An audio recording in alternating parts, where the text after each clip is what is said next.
আসসালামু আলাইকুম। আমি তানিয়া ইসলাম, প্রভাষক, ব্যবস্থাপনা বিভাগ, নারায়ণগঞ্জ সরকারি মহিলা কলেজ। সুপ্রিয় শিক্ষার্থীরা, আশা করি তোমরা সবাই সুস্থ আছো, নিরাপদে আছো। তোমাদের সকলকে ঈদের শুভেচ্ছা, ঈদ মোবারক। আজকে আমি তোমাদের সাথে আলোচনা করব ব্যবসায় সংগঠন ও ব্যবস্থাপনা দ্বিতীয় পত্র থেকে। আজকে আমরা জানব সংগঠন কাঠামো সম্পর্কে।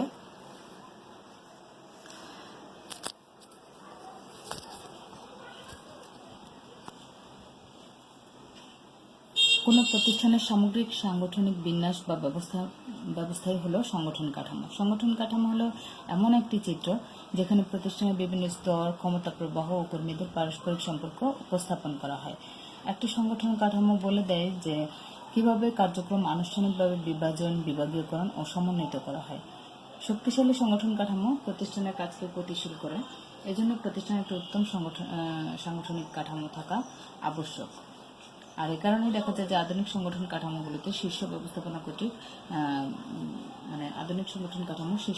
কর্তৃক নির্ধারণ করা হয়। প্রতিষ্ঠানের উদ্দেশ্যের আলোকে সংগঠন কাঠামো প্রণীত হয়, অর্থাৎ সংগঠনে বিদ্যমান পরিবেশের কারণে ভিন্ন ভিন্ন সংগঠন কাঠামো দেখা যায়। এইসব ভিন্ন ভিন্ন সংগঠন কাঠামোগুলোকে আমরা সংগঠন কাঠামোর প্রকারভেদ হিসেবে বিবেচনা করে থাকি, অর্থাৎ এই বিভিন্ন ধরনের সংগঠন কাঠামোগুলোকে সংগঠন কাঠামোর প্রকারভেদ বলা হয়ে থাকে। আনুষ্ঠানিকতার ভিত্তিতে সংগঠন কাঠামোকে দুইটি ভাগে ভাগ করা যায়। একটা হচ্ছে অনানুষ্ঠানিক সংগঠন কাঠামো, আর একটা হচ্ছে আনুষ্ঠানিক সংগঠন কাঠামো। আনুষ্ঠানিক সংগঠন কাঠামোকে আবার 5টি ভাগে ভাগ করা যায়: সরলরৈখিক সংগঠন, সরলরৈখিক ও উপদেষ্টা সংগঠন, কার্যভিত্তিক সংগঠন, কমিটি সংগঠন ও ম্যাট্রিক্স সংগঠন। অনানুষ্ঠানিক সংগঠনটাকে অনানুষ্ঠানিক সংগঠন হলো সাংগঠনিক কাঠামোগত বা সাংগঠনিক নিয়মের বাইরে প্রতিষ্ঠানের সমপর্যায়ে কর্মরত বা বিভিন্ন পর্যায়ে নিয়োজিত নির্বাহী বা কর্মীদের মধ্যে কোনো সম্পর্ক গড়ে উঠলে তাকে অনানুষ্ঠানিক সম্পর্ক বলে। অর্থাৎ যখন একদল লোক একসাথে কাজ করে তখন দেখা যায় যে বিভিন্ন কারণেই, যেমন সামাজিক, প্রযুক্তিগত কাজ বা উদ্দেশ্যগত স্বার্থের জন্য তাদের মধ্যে আপনা হতেই অনানুষ্ঠানিক দলের সৃষ্টি হয় বা এরূপ দলে অনানুষ্ঠানিক সংগঠন সৃষ্টি করে। অর্থাৎ এটা হচ্ছে এরকম যে দেখা গেল একই সাথে কাজ করতে করতে অনেক সময় কোনো একজন সহকর্মী তার অন্য একজন সহকর্মীকে কোনো একটা কাজে সহযোগিতা করলো, বা তার কাজে কোনো দোষ ত্রুটি হলে সেটা সংশোধন করে দিল, অথবা বুঝতে না পারলে সেটা বুঝতে সাহায্য করলো। তো এই ধরনের এইভাবে একসাথে কাজ করতে গেলে দেখা যায় তাদের মধ্যে একটা সুসম্পর্কের সৃষ্টি হয়। এটাই হচ্ছে অনানুষ্ঠানিক সম্পর্ক। আর আনুষ্ঠানিক সম্পর্কের ক্ষেত্রে সাধারণভাবে দেখা যায় যে প্রাণের পরশ বা আন্তরিকতার ছোঁয়া খুব কম থাকে এবং অতি আনুষ্ঠানিকতার কার্যত সবাই অপছন্দও করে। তাই আনুষ্ঠানিক সম্পর্কে যে সমস্যা তা অনানুষ্ঠানিক সম্পর্ক প্রতিষ্ঠার মাধ্যমে অনেকাংশে দূর করে সম্পর্ককে সহজ, স্বতঃস্ফূর্ত, সাবলীল করা সম্ভব হয়। আর এরূপ করা গেলে তা প্রতিষ্ঠানের জন্য অনেক বেশি কল্যাণকর হতে পারে। আর আনুষ্ঠানিক সংগঠন হলো নিয়মতান্ত্রিক উপায়ে প্রতিষ্ঠানের লক্ষ্য অর্জনের জন্য নির্বাহী ও কর্মীদের কাজের দায় দায়িত্ব, কর্তৃত্ব, জবাবদিহি, কাজের সীমা ইত্যাদি বুঝিয়ে দেওয়া হলে তাকে আনুষ্ঠানিক সংগঠন বলে। এ ধরনের সংগঠন অনমনীয় প্রকৃতির হয়ে থাকে। আমি একটু আগেই বলেছি যে আনুষ্ঠানিক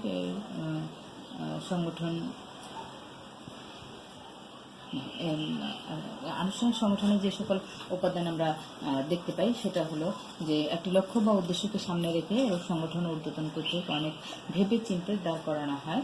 এরূপ সংগঠনের কাজকে সুচিন্তিতভাবে ভাগ করা হয় এবং প্রয়োজনে বিভিন্ন বিভাগ, উপবিভাগ খুলে কাজগুলোকে বিন্যস্ত করা হয়।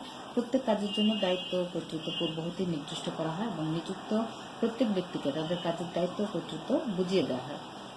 এক্ষেত্রে উপর থেকে নিচ পর্যন্ত প্রত্যেক ব্যক্তি ও বিভাগকে একে অন্যের সঙ্গে জুড়ে দেওয়া হয় এবং কে কার সঙ্গে কিভাবে সম্পর্কিত তা বলে দেওয়া হয়। এরূপ সংগঠনে কে কার ঊর্ধ্বতন এবং কে কার অধস্তন তা বোঝা যায় এবং সে অনুযায়ী নির্দেশনা প্রদান ও জবাবদিহিতা করা হয়। এরপর আমরা জানবো সরলরৈখিক সংগঠন সম্পর্কে। সরলরৈখিক সংগঠন একটু আগে বলা হয়েছে যে সরলরৈখিক সংগঠন হচ্ছে আনুষ্ঠানিক সংগঠনগুলোকে যে 5টা ভাগে ভাগ করা হয় তার মধ্যে সরলরৈখিক সংগঠন হচ্ছে একটা। এটা সবচেয়ে প্রাচীন ও সহজ সংগঠন। এটি এমন এক ধরনের সংগঠন যেখানে কর্তৃত্ব উচ্চস্তর থেকে নিম্নস্তরে পর্যায়ক্রমে সরলরেখা আকারে নামতে থাকে। সরলরেখা আকারে কর্তৃত্ব উপর থেকে নিচে আসে বলে এটিকে সরলরৈখিক সংগঠন বলে। এই ধরনের সংগঠনে নির্বাহী সিদ্ধান্ত নেওয়ার ক্ষেত্রে একক ক্ষমতার অধিকারী। সরলরৈখিক সংগঠনের নির্দেশনা, শ্রম বিভাজন, কর্তৃত্বের বন্টন এবং শৃঙ্খলার প্রতি অধিক গুরুত্ব দেওয়া হয়। সরলরৈখিক সংগঠন কাঠামো চিত্রের মাধ্যমে উপস্থাপন করা গেলে চিত্রটা অনেকটা এই ধরনের দাঁড়ায়, যে দেখা যায় যে শেয়ার হোল্ডাররা সর্বময় ক্ষমতার অধিকারী হয়, সবচেয়ে বেশি ক্ষমতা তাদের হাতে থাকে। তারপর হচ্ছে পরিচালক পর্ষদ, যারা প্রতিষ্ঠানটা পরিচালনা করেন বা সংগঠনটা পরিচালনা করেন। তারপর ব্যবস্থাপক পরিচালক, পরিচালক পর্ষদ যাদের মাধ্যমে প্রতিষ্ঠান বা সংগঠন পরিচালনা করেন। ব্যবস্থাপক পরিচালকের অধস্তন হচ্ছে বা তারা আবার পরিচালনা করেন ক্রয় ব্যবস্থাপক, কারখানা ব্যবস্থাপক এবং বিক্রয় ব্যবস্থাপক ইত্যাদি ব্যবস্থাপকদেরকে।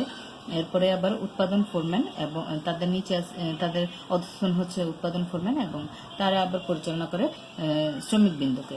তো এই শেয়ার হোল্ডার থেকে শ্রমিক বিন্দু পর্যন্ত ক্ষমতাটা আস্তে আস্তে এভাবেই মানে শেয়ার হোল্ডার থেকে আসে হচ্ছে পরিচালক পর্ষদ পর্যন্ত, পরিচালক পর্ষদ আবার ব্যবস্থাপক পরিচালক, ব্যবস্থাপক পরিচালক আবার কারখানা ব্যবস্থাপকদেরকে বিভিন্ন দায় দায়িত্ব বা কর্তৃত্ব বা কাজের দায়ভার দিয়ে থাকেন। তারপরে আছে উৎপাদন ফোরম্যান, আবার তার মানে কাজের জন্য বিভিন্ন ধরনের নির্দেশনা বা অর্ডার দিয়ে থাকেন শ্রমিক বিন্দুকে। এভাবে হচ্ছে কর্তৃত্বটা উপর দিক থেকে আস্তে আস্তে নিচের দিকে আসে এবং জবাবদিহিতাটা আস্তে আস্তে উপরের দিকে যেতে থাকে। তো এই যে মানে সরলরৈখিক সংগঠন কাঠামোর কর্তৃত্ব যে নিচের দিকে আসতে উপর দিক থেকে নিচের দিকে সরলরেখাকার উপর যেতে থাকে এবং জবাবদিহি উপরের দিকে আসতে থাকে। এইটা সরলরেখাকৃতির হয় বলে এটাকে সরলরৈখিক সংগঠন বলা হয়ে থাকে।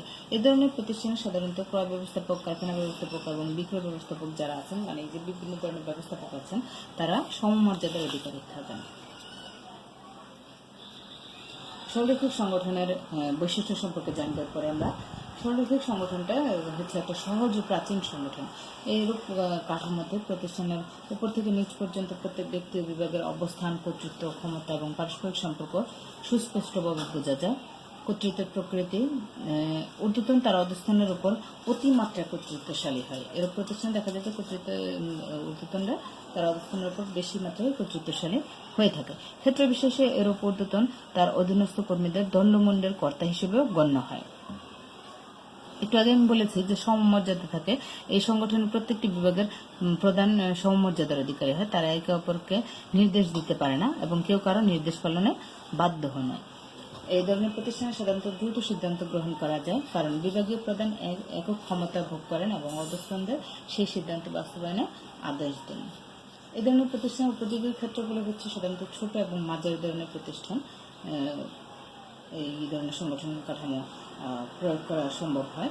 তারপরে স্বয়ংসম্পূর্ণ বিভাগ, এটা একটা স্বয়ংসম্পূর্ণ বিভাগ। এরূপ সংগঠনের এটা একটা অন্যতম বৈশিষ্ট্য যে এই ধরনের প্রতিষ্ঠানের বিভাগগুলোকে এমনভাবে ভাগ করা হয়, দায়িত্ব কর্তৃত্ব নির্দিষ্ট করে দেওয়া হয় যে এটা একটা স্বয়ংসম্পূর্ণভাবে এরা কাজ করতে পারে।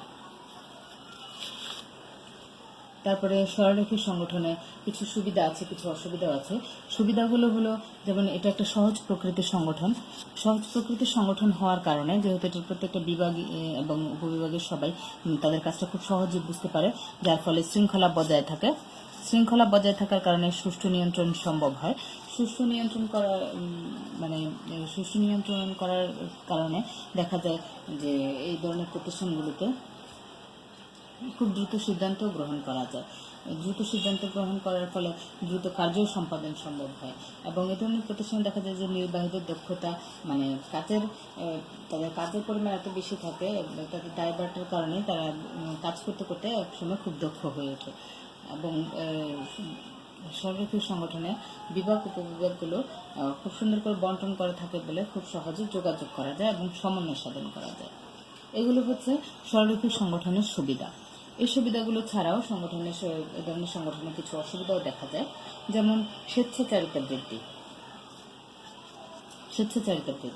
অর্থাৎ এই ধরনের প্রতিষ্ঠানে দেখা যায় যে ঊর্ধ্বতন অনেক ক্ষেত্রেই অধস্তনদের উপর খুব বেশি স্বেচ্ছাচারী হয়ে থাকে এবং দেখা যায় অন্যের উপর নির্ভরশীলতাও এই ধরনের প্রতিষ্ঠানের একটা মানে অসুবিধার দিক। তারপর নমনীয়তার অভাব, পরিবর্তিত পরিস্থিতির সাথে মানে তাল মেলানোর জন্য অনেক সময় সংগঠন কাঠামো পরিবর্তন করতে হয়, কিন্তু সরলরৈখিক সংগঠন কাঠামোতে এই সুযোগটা একটু কম থাকে। নির্বাহীদের কার্যভার বৃদ্ধি বেশি থাকে এই ধরনের প্রতিষ্ঠানে, এবং তারা অনেকটাই ব্যক্তিকেন্দ্রিক হয়ে থাকে। ব্যক্তিকেন্দ্রিকতা এই ধরনের প্রতিষ্ঠানের একটা অসুবিধার দিক। এছাড়া দেখা যায় যে স্বেচ্ছাচারিতার কারণে ঊর্ধ্বতনদের প্রতি অধস্তন যারা আছেন কর্মী, তাদের মধ্যে অনেকটা অসন্তুষ্টির সৃষ্টি হয়। তো এই দিকগুলোই হচ্ছে সংরক্ষক সংগঠনের অসুবিধা।